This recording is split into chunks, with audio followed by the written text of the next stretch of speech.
I think language is really, really important. And I'm going to reference Robin Wall Kimmerer, who on CBC spoke about the language that we use with even natural resources. Like we call them resources instead of something different that doesn't immediately bring to mind something that we can take.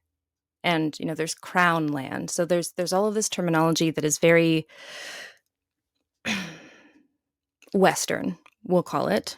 Um, how do you approach that in your communications when you're talking to government and industry?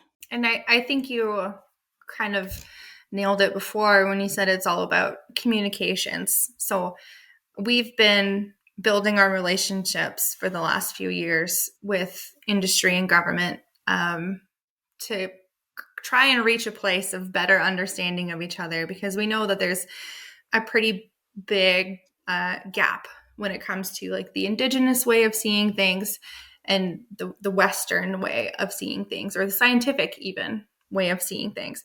And you mentioned Robin Wall Kimmerer. I think her Braiding Sweetgrass book does a great job of talking about how we can weave those things together. But a term that I like for we're talking about language is doing two-eyed seeing.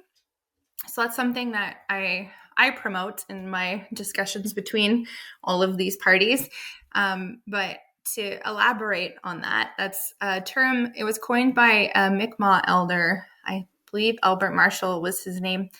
But it's just talking about being able to use both of your eyes, or those two perspectives of the Indigenous way of knowing, which is more holistic, like looking at the larger picture as a whole, and then using that Western or scientific method way of looking at things, which kind of breaks it down into its components and analyzes them, and using them both together for the best possible management solution. So I think I really truly believe we need both in order to be as efficient and respectful as possible when we're doing forest management.